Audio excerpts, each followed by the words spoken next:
कोणतीही परवानगी न घेता नगरसेवकांच्या आदेशाने उभारण्यात आलेल्या ठाण्यातील 3 बेकायदा इमारती पाडण्याचे आदेश उच्च न्यायालयानं ठाणे महापालिकेला दिले आहेत। या संदर्भात एका आठवड्यात रहिवाशांना नोटीस बजावण्याचे आदेश न्यायालयानं पालिकेला दिलेत।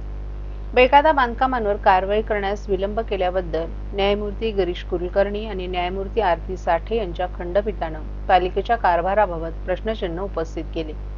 कारवाई करण्याचा प्रयत्न केला होता, मात्र ज्यावेळी कारवाई करण्यासाठी जातो त्यावेळी तेथील रहिवासी घेराव घालतात, निषेध करतात, अशी माहिती ठाणे महापालिकेनं न्यायालयाला दिली।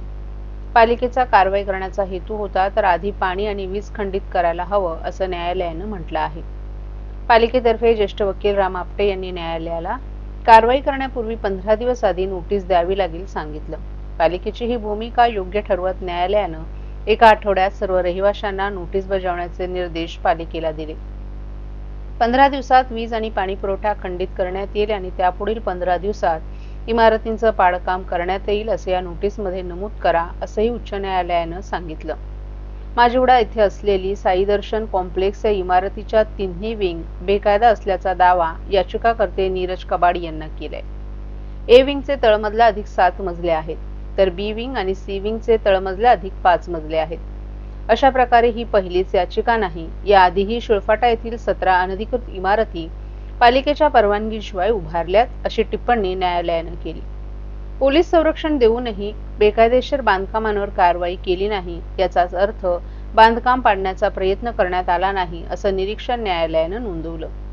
सरकारी जमिनींचं संरक्षण हे जिल्हाधिकाऱ्यांचं कर्तव्य आहे आणि बेकायदेशीर बांधकामांवर कारवाई करणं हे महापालिका आयुक्तांचं कर्तव्य आहे, अशा शब्दात उच्च न्यायालयानं जिल्हाधिकारी आणि आयुक्तांना सुनावलं।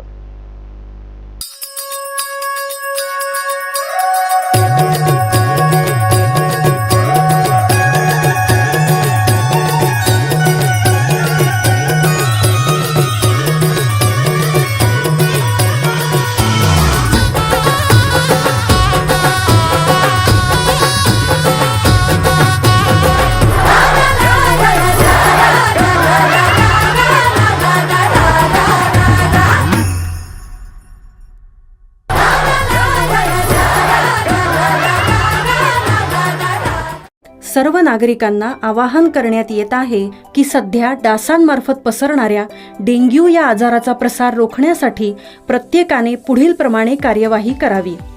डेंग्यू आजार एडिस इजिप्ती हा डास चावल्याने होतो। या डासांची पैदास साचलेल्या किंवा साचवलेल्या स्वच्छ पाण्यामध्ये होते।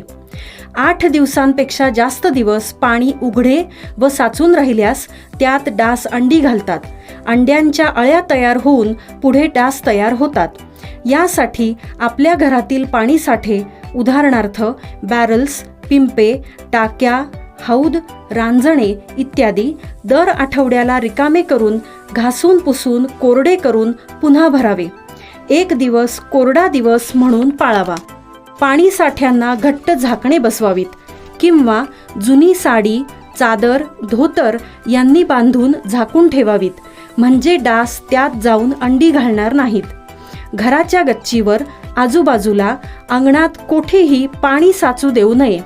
भंगार सामान उघड्यावर टाकू नये, उदाहरणार्थ टायर्स, प्लास्टिक सामान, कुंड्या, टाकाऊ वस्तू इत्यादी। अशा सामानात पावसाचे पाणी साठून त्यात डेंग्यूच्या डासांची पैदास होते। घरातील कूलर्स, फ्रीजच्या पाठीमागील ट्रे हे देखील वेळोवेळी कोरडे करावेत। लक्षात ठेवा, नुसत्या फवारणीने डास घनता कमी होत नाही, तर त्यासाठी डास पैदास ठिकाणे नष्ट करणे ही आपल्या सर्वांची जबाबदारी आहे। कोणताही ताप अंगावर न काढता जवळच्या शासकीय रुग्णालयात मोफत औषधोपचार घ्या। अशा प्रकारे नागरिकांनी सहकार्य केल्यास डेंग्यूचा प्रसार रोखणे सहज शक्य आहे।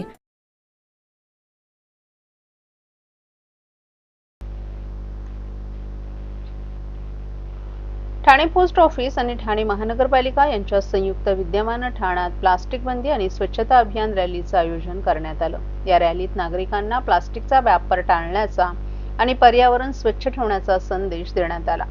मासुंदा तलावाजवळील छत्रपती शिवाजी महाराजांच्या पुतळ्यास पुष्पहार अर्पण करून या रॅलीची सुरुवात झाली। या रॅलीत शेकडो पोस्टमन, सफाई कर्मचारी तसंच अधिकारी सहभागी झाले होते।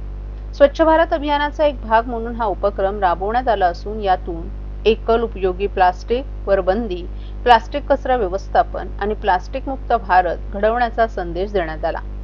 या रॅली दरम्यान नुक्कड नाटकाच्या माध्यमातून प्लास्टिकचा धोका किती गंभीर आहे याचं प्रबोधन करण्यात आलं। नागरिकांना कपड्यांच्या पिशव्यांचा वापर करण्याचं आवाहन करण्यात आलं। तसंच रस्त्यावर कचरा टाकू नये अशी शपथही घेण्यात आली।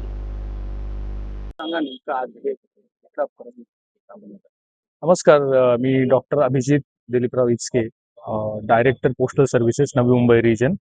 आज भारतीय डाक विभाग, ठाणे डिव्हिजन आणि ठाणे महानगरपालिका यांच्या संयुक्त विद्यमाने स्वच्छोत्सव हा जो भारतीय सरकारचा स्वच्छता पंधरवड्याच्या निमित्ताने जो कार्यक्रम चाललेला आहे त्याचाच एक भाग म्हणून नवरात्रोत्सवाच्या मुहूर्तावरती एक नो प्लास्टिक कॅम्पेन हे ठाणे डाक विभागाने आयोजित केलेलं आहे।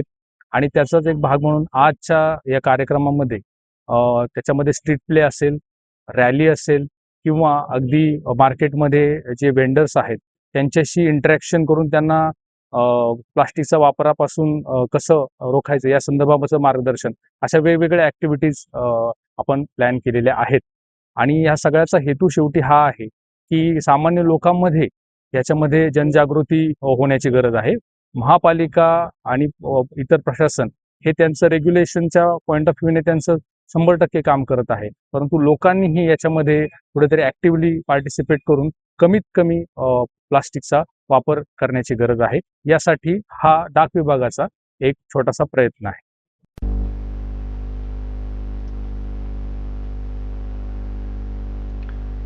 कळवा मुंब्रा भागातील नागरिकांना गेल्या अनेक दिवसांपासून पाणी टंचाईचा सामना करावा लागतोय। अनेकदा तक्रारी करूनही पाण्याची समस्या सोडवण्यात येत नसल्यानं राष्ट्रवादी काँग्रेस शरद पवार पक्षाचे राष्ट्रीय सरचिटणीस डॉक्टर जितेंद्र आव्हाड यांनी थेट ठाणे महानगरपालिकेवर धडक दिली। यावेळी त्यांच्यासोबत माजी विरोधी पक्षनेते शानू पठाण आणि कळवा मुंब्रा परिसरातील अनेक महिला उपस्थित होत्या। गणेशोत्सवात पाण्याची टंचाई होती, आता नवरात्र उत्सवातही पाणी टंचाई आहे। आता आम्ही तुम्हाला दसऱ्यापर्यंत मुदत देत आहोत। नवरात्रीच्या आज जर पाण्याचा प्रश्न सुटला नाही तर आयुक्तांना त्यांच्या दालनातच कोंडून ठेवू असा इशारा यावेळी डॉक्टर जितेंद्र आव्हाड यांनी दिलाय। कळवा आणि मुंब्रा येथील विविध भागात गेल्या अनेक दिवसांपासून पाण्याचं प्रचंड दुर्भिक्ष जाणवतंय। पाणी पुरवठा करताना ठाणे महानगरपालिकेकडून सापत्न वागणूक दिली जात असल्याचा आरोप स्थानिक नागरिकांकडून केला जात आहे। या संदर्भात तक्रार केल्यानंतरही कार्यवाही होत नसल्यानं आज डॉक्टर जितेंद्र आव्हाड, शानू पठाण यांच्यासह येथील महिलांनी ठाणे महानगरपालिकेत धडक दिली। डॉक्टर जितेंद्र आव्हाड यांनी महिलांसह पाणी खात्याचे अभियंता विनोद पवार यांच्या दालनात ठाण मांडून पाणी पुरवठा सुरळीत करण्याची मागणी केली। जितेंद्र आव्हाड यांनी कळवा मुंब्रा परिसरातील पाणी टंचाई मागे राजकीय कारण असल्याचं सांगितलं। ठाणे शहरात सर्वत्र पाणी उपलब्ध असताना कळवा मुंब्र्यात पाण्याची टंचाई का? मुंब्र्याच्या अल्मास कॉलनीतील संपपंप केंद्राचा पंप 6 दिवस बंद आहे। अवघे 5,000 रुपये खर्च असताना तो देखील पालिका करत नाही। कल्याण फाटा येथे वॉल उघडून पाणी डायव्हर्ट केलं जात असल्यानं मुंब्र्याला पाणी पुरवलं जात नाही। कळवा मुंब्रा भागातील गोरगरीब जनतेला तहानेनं मारण्याचा विचार आहे का? कळवा मुंब्र्यातील ही पाणी टंचाई आता सहन करण्याच्या पलीकडे आहे। असं असताना सत्ताधारीच मोर्चे काढत आहेत। पाणी देण्याची जबाबदारी शासनाची आहे। सरकारनं पाण्याचा पुरवठा वाढवण्याचं सोडून मोर्चे कसले काढताय असा सवालही आव्हाड यांनी केला।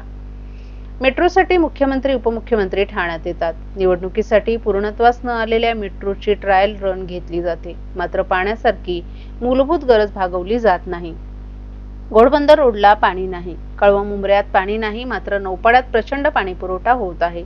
मग इतर भागांनी काय पाप केला आहे? दलित शोषित वर्गाला जाणीवपूर्वक पाणी दिलं जात नाही असा आरोप करून ठाण्यासाठी आपण स्वतः धरण आणलं होतं, परंतु येथील सत्ताधाऱ्यांच्या हव्यासामुळे ते धरण हातचं गेलंय। आता नवरात्रीच्या आत जर पाण्याचा प्रश्न सुटला नाही तर आयुक्तांना त्यांच्या दालनातच बंद करून ठेवू असा इशारा आव्हाड यांनी यावेळी दिलाय। ठिकाणी अधिकाऱ्यांना भेटायला आलो होतो मी। गेले कित्येक दिवस कळवा मुंब्र्यामध्ये पाणी नाहीये।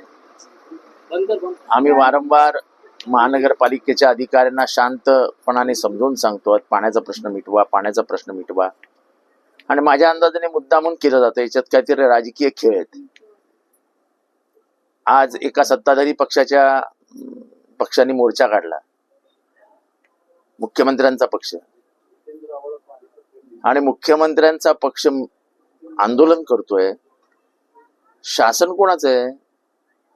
प्रशासक कोणाचा आहे? शासनाने आणलाय ना. मुख्यमंत्र्यांनी बैठक लावावी. हे मोर्चे काढून, हे नाटकं करून शासन काम करत नाहीये आणि इथला प्रशासकही काम करत नाहीये, अधिकारी काम करत नाही. त्यांना विचारण्याच्या ऐवजी लोकांसमोर जेवायला पाणी नाही, संडासाला पाणी नाही, धुवायला पाणी नाही. अरे, पाणी द्यायची जबाबदारी शासनाची आहे ना. आम्ही आज 10 MLD ची फाईल तयार करून किती महिने झाले? माजी उपमुख्यमंत्री ठाण्यातले तयार नसलेल्या मेट्रोसाठी दोघही आले. ती काय मेट्रो काय हवेतनं जाणार होती का खड्ड्यात पडणार होती? 2027-28 पर्यंत मेट्रो सुरूच होत नाही.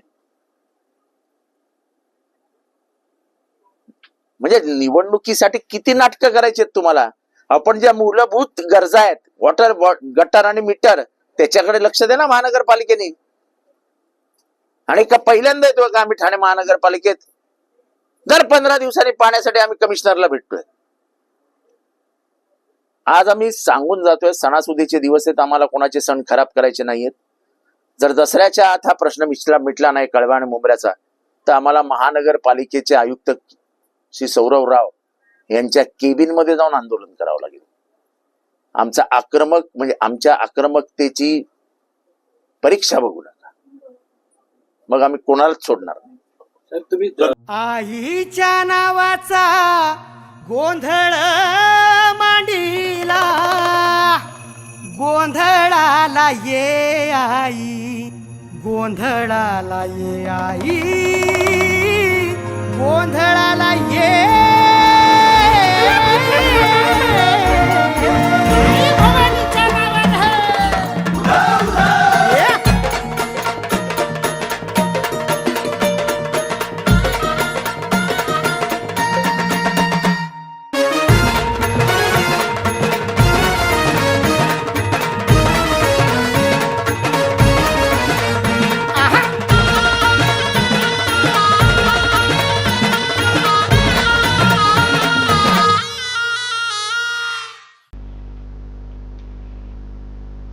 कळवा परिसरात गेल्या 3 महिन्यांपासून महापालिकेकडून पाणी पुरवठा अनियमित होत असल्यानं कळव्यातील नागरिकांनी अनेक वेळेला कळवा प्रभाग समिती पाणी पुरवठा विभागाशी पत्रव्यवहार करूनही प्रशासन उदासीन असल्यानं आज ठाण्यातील आमदार संजय केळकर यांच्या नेतृत्वाखाली कळवा विभागातील भाजप कार्यकर्त्यांनी पाणी पुरवठा विभाग प्रशासनाच्या विरोधात आक्रोश मोर्चा काढला. या आक्रोश मोर्चात अनेक पदाधिकारी सहभागी झाले होते. यावेळी भाजप कार्यकर्त्यांनी महिलांनी कावेरी सेतू ते प्रभाग समिती असा आक्रोश मोर्चा काढला. यावेळी महिलांनी डोक्यावर मडके घेऊन कळवा प्रभाग समितीच्या प्रवेशद्वाराजवळ फोडून आपला निषेध व्यक्त केला. कळव्यात पारसिक नगर येथील ओझन व्हॅली येथून पाईपलाईनने येणारं पाणी कमी दाबाने येतं, परंतु सिस्टीम असून समान पाणी पुरवठा होत नसल्यानं तो 8 व्होल्ट खोलून चालू करावा आणि पाणी नियमित करावं. तसंच छत्रपती शिवाजी महाराज रुग्णालयाजवळ बांधून तयार असलेल्या जलकुंभाला नवीन पाईपलाईन जोडून त्याच्यातून कळवा विभागाला पाणी पुरवठा करावा. MIDC आणि स्टेम मधून खंडित होणाऱ्या पाणी पुरवठा संदर्भातील माहिती कळव्यातील नागरिकांना ध्वनिक्षेपकाद्वारे देण्यात यावी अशी मागणी कळवा प्रभाग समितीच्या सहाय्यक आयुक्त ललिता जाधव आणि पाणी पुरवठा विभागाचे उपअभियंता अतुल कुलकर्णी यांना करण्यात आली. यावेळी पाणी पुरवठा विभागाच्या प्रशासनाच्या वतीनं या संबंधित जाधव आणि विभागाचे अभियंता अतुल कुलकर्णी यांना निवेदन देण्यात आलं. यावेळी पाणी पुरवठा विभागाच्या प्रशासनाच्या वतीनं या समस्या तातडीनं सोडवण्याचं आश्वासन देण्यात आले. मागील 4 महिन्यांपासून MIDC कडून वारंवार पाणी पुरवठा खंडित करण्याचं काम सुरू असल्यानं ही समस्या निर्माण झाली. सध्या 3 ते 4 तास सकाळ आणि संध्याकाळी पाणी पुरवठा नियमित सुरू राहील. तसंच लिकेज पाईपलाईन तातडीनं दुरुस्त करून या पुढे पाणी पुरवठा सुरळीत केला जाईल असं आश्वासन पाणी पुरवठा विभागाच्या वतीनं देण्यात आले.